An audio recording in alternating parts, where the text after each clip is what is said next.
힐링가족 여러분 안녕하세요. 여러분 한국투자신탁운용 강재영 부장님 다시 한번 모셨습니다. 부장님 저희 힐링가족 여러분들이랑 인사 부탁드립니다. 네, 안녕하십니까. 오랜만에 또 인사드리고요. 오늘 또 유익한 말씀 드릴 수 있도록 하겠습니다. 네, 사실 부장님 저희가 저번 촬영 때 컨텐츠를 우리가 너무 많이 풍성하게 또 말하자면 욕심을 많이 좀 부려갖고 양이 너무 많아서 사실 한 번에 다 못 끝냈어요. 맞습니다. 네, 그 두 번에 나눠서 촬영을 하게 됐는데 네. 그간 또 많은 일들이 있었습니다. 맞아요. 이제 금리를 한 번 더 인상했는데 이제 금리 인상에 단해서 앞으로의 투자 방향 어떻게 보고 계신지 의견 한번 부탁드립니다. 네, 촬영일 기준으로 봤을 때 오늘 아침이었어요. 그래서 미국에서 7월 FOMC가 이제 마무리가 됐고 기자회견까지 완료가 돼서 결과 받았는데 결론적으로는 이제 0.25%포인트 인상을 해서 현재 5.5% 기준금리 달성이 되었고요. 시장에서 어느 정도 좀 예상이 되었기 때문에 뭐 증시에 미치는 영향이나 이런 것들은 크진 않았습니다. 최근에 발표되는 미국의 소비자 물가 지수죠. CPI라고 하는데 이런 것들을 보면은 사실상 조금 분화세가 이제 지속적으로 좀 가시화가 되고 있거든요. 그래서 아무래도 연준 입장에서도 이런 물가가 좀 어느 정도 안정되는 흐름을 보이니까 빅스텝이 아니라 베이비 스텝으로 또 인상을 해온 것 같습니다. 시장이 예상을 했기 때문에 사실 증시도 아까 말씀드렸듯이 큰 흔들림이 없었고요. 오히려 다우 지수 같은 경우는 상승을 했습니다. 그래서 13거래일 연속 상승을 하는 등 굉장히 이례적인 랠리를 좀 보여주고 있어요. 그래서 저희도 예상치에 부합한 결과다 이렇게 좀 보고 있고요. 이번 금리 인상을 두고서 시장에서는 굉장히 또 많은 의견들이 오고 갔는데 거의 대부분의 시장 의견은 이번이 마지막 금리 인상이다. 이런 의견이 좀 많이 나옵니다. 많이들 잘 아시는 이제 글로벌 금융기관들이죠. 뭐 골드만삭스나 모건 스탠리, 뭐 웰스파고 아니면 RBC 같은 곳들에서 미국의 뭐 제조업이나 소비 같은 경제 지표가 개선이 되면은 아무래도 추가 긴축이 있지 않을까 이런 우려가 있었는데 물가가 상당한 둔화를 보이고 있어서 앞으로 추가 금리 인상은 어렵지 않을까라고 전망을 하고 있어요. 이 다음 이제 FOMC가 9월 달에 있거든요. 그래서 그 9월 FOMC 전까지 발표될 물가 지표가 앞으로 상당히 중요할 것 같습니다. 제롬 파웰 의장도 기자회견에서 데이터들을 검토하겠다. 그러니까 데이터 디펜던트한 스탠스를 유지하겠다라고 발표를 했기 때문에 특히나 그 데이터 중에서도 연준은 물가에 굉장히 관심을 많이 두고 있거든요. 저희가 이제 작년의 물가 지표를 보면은 작년 7월 달에 발표된 물가 지표가 전년 대비 9% 굉장히 높은 수준의 물가가 나왔었어요. 그리고 나서 작년 하반기 갈수록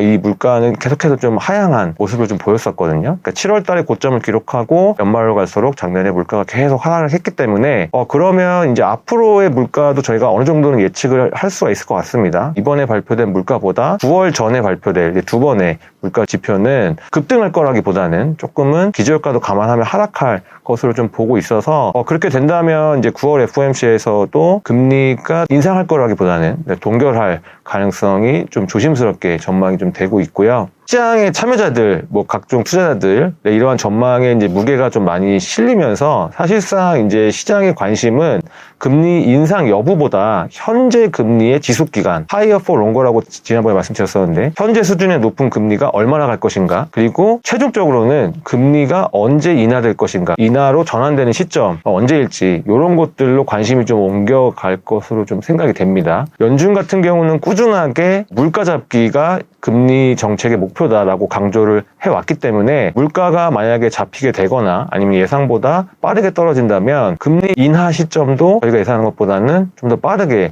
다가올 수도 있을 것 같아요. 하지만 이제 금리가 그럼 언제 인하될 것이냐에 대한 전망은 굉장히 이제 기관별로 좀 다르기 때문에 좀 말씀드리기는 좀 어려운 부분이 있고요. 결론적으로는 이제 1년이 좀 넘는 기간 동안 이제 굉장히 좀 단기간 내에 미국의 기준금리를 5% 넘게 인상을 했기 때문에 굉장히 유례 없이 빠른 긴축으로 판단이 되거든요. 그래서 이렇게 빠르게 긴축을 하게 되면 사실상 그 부작용도 따라오기 마련인데 예를 들어서 뭐 경기가 침체된다든지 뭐 이런 것들 이 시장에서는 이제 여전히 좀 우려를 하고 있습니다. 근데 이제 뭐 경기가 많이 침체되는 게 이제 저희가 경착륙이라고 그러고 좀 적게 침체되는 걸 연착륙이라고 하는데 어쨌든 이제 침체가 오기 전에 연준 같은 경우는 침체를 원하지 않을 거예요. 그래서 침체가 오기 전에 금리 인하 시그널을 시장에 조금씩은 내비칠 것 같습니다. 그래서 보다 좀 소프트하게 긴축을 엑시트하려는 아니면 이제 피봇으로 이제 금리 정책을 전환하려는 그러한 방식을 좀 추구를 할 것 같고요. 네, 그래서 이제 이런 상황을 대비해서 현재 금리 수준, 현재 금리 레벨이 좀 고점일 가능성을 염두에 두시고 투자하고 계신 포트폴리오를 좀 구성을 하실 필요가 있다라고 생각을 합니다. 특히 이제 과거 경험상 금리가 고점을 기록한 다음에 이제 하락하게 될 경우에 가장 좀 좋았던 좀 괜찮은 성과를 보였던 자산은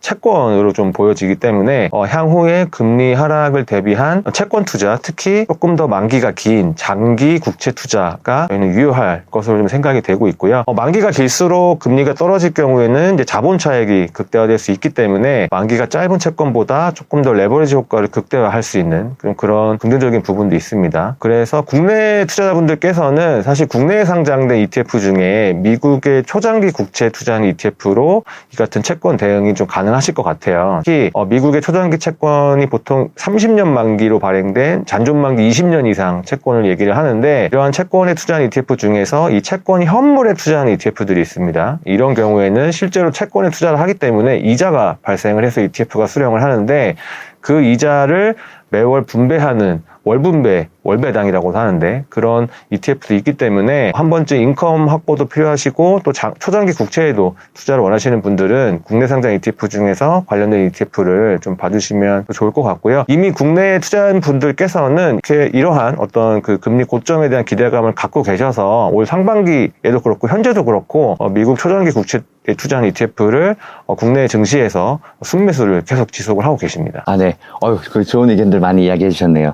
사실 금리가 이제 한번 인상했고, 원래는 시장에서는 남들은 다들 동결하길 원하지만, 미국 중앙은행 입장에서는 그렇지 않을 수도 있잖아요. 네. 왜냐면 그분들은 우리의 주식이 올라가는 게 목표가 아니기 때문에, 물가가 떨어지는 게 목표니까, 네. 이제 많아야 이제 한 번 정도 더 할까 아니면 동결할까 하는데, 중요한 거는 이 금리가 얼마나 오랫동안 꾸준히 유지될까에 따라서 시장의 분위기가 많이 달라질 수 있다는 말씀이시죠. 네, 맞습니다. 그러면 이제 주식 부분에서는 우리가 또 어떻게 대처해야 할지 혹시 또 의견 있으시면 한 번 더 부탁드립니다. 채권에 대한 말씀도 드렸었는데, 주식 같은 경우는 다소 조심스러운 아니면 조금 약간은 보수적인 그런 의견을 좀 갖고 있습니다. 특히 이제 올 상반기를 한번 돌아보면 올 상반기 동안 나스닥 같은 경우는 32% 거의 급등 수준의 상승을 좀 보였고요. S&P 500 지수 같은 경우는 16% 정도 상승을 했습니다. 나스닥보다는 절반 수준이지만 여전히 높은 수준의 상승세를 S&P 500도 좀 보였었어요. 이 같은 두 지수의 상승세의 배경에는 좀 여러 가지가 있는데, 특히나 이제 향후에 미국이 금리를 인하할 것이라는 그 금리 인하 기대감, 그리고 물가 상승률이 둔화될 것이라는 그런 기대감도 있었고, 또 경기가